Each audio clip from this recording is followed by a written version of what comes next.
Hey Mustangs, welcome to the first installment this semester of Real Talk. I'm your host, Martha Mills. Let's get real. The yeas are 220, the nays are 211. The motion is adopted. The U.S. House of Representatives passes President Biden's $1.9 trillion COVID relief bill on Wednesday.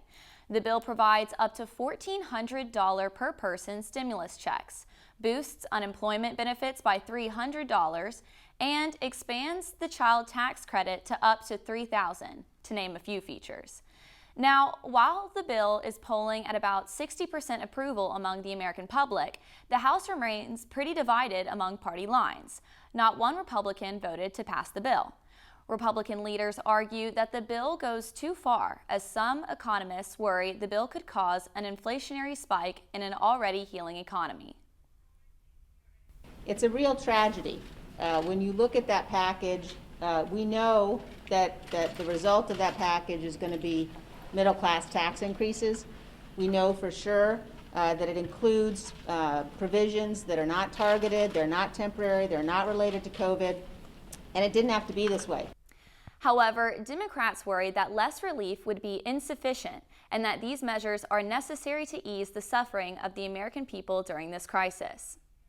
Everything in the American Rescue Plan addresses a real need, including investments to fund our entire vaccination effort, more vaccines, more vaccinators, and more vaccination sites.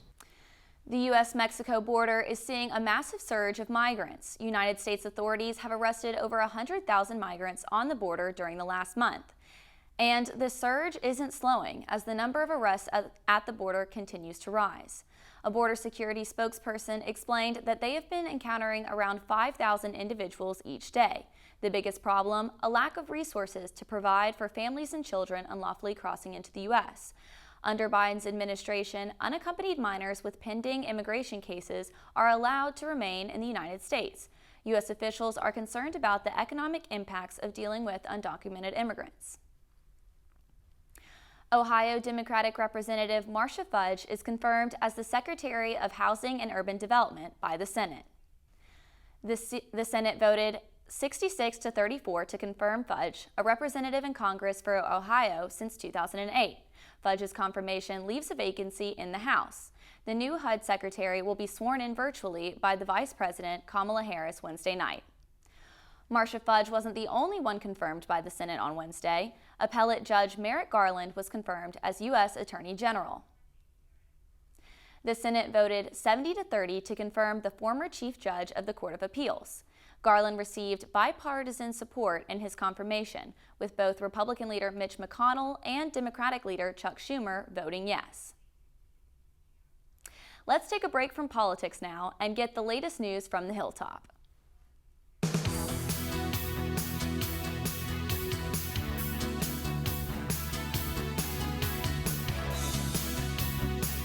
Hey Mustangs, I'm Melia Masumoto, bringing you current issues in the news this Wednesday.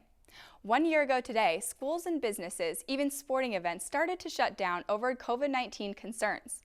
And 1 year later, the state of Texas does away with the #1 requirement for everyone, wearing a mask.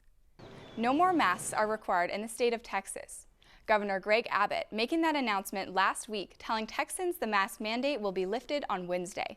Some residents are criticizing the move, saying lifting the mandate on masks is too soon. Masks are still required on federal property in Texas, including airports, courthouses, and bus stations.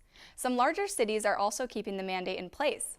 Many retailers in Texas are also still requiring masks for customers and workers, even as the governor announced that businesses, restaurants, and even gyms and fitness centers may open at 100% capacity. Despite the state rule lifting the mandate, SMU is still requiring students, faculty, and staff to wear masks. Jury selection is moving forward in the murder trial of a former Minnesota officer charged with killing George Floyd. Derek Chauvin faces second-degree murder and manslaughter and could face a third-degree charge as well.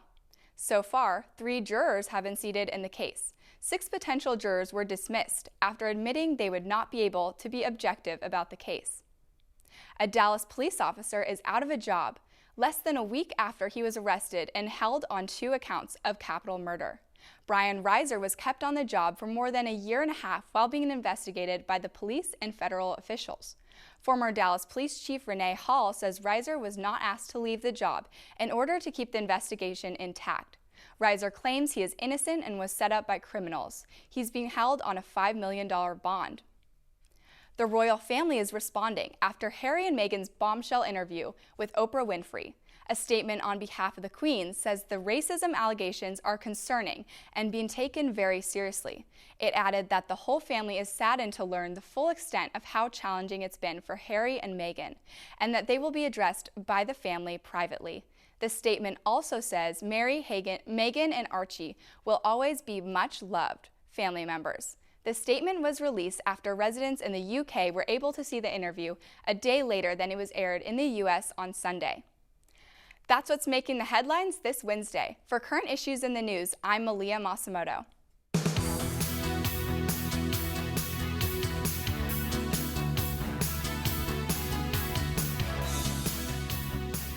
Thanks, Melia. Now for what's happening on the Hilltop.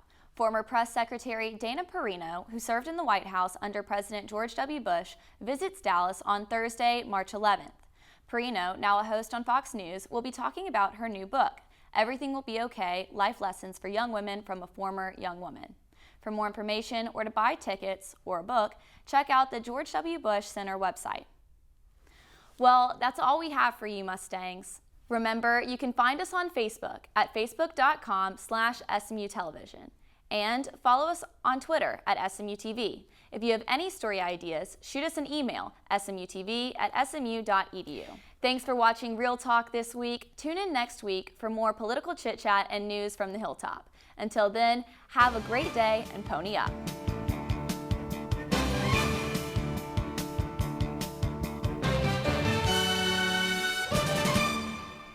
SMU-TV and the Division of Journalism want to thank our underwriters, North Park Center in Dallas, Javier's Gourmet Mexicano on Cole Avenue, and Advance ER off West Lovers Lane.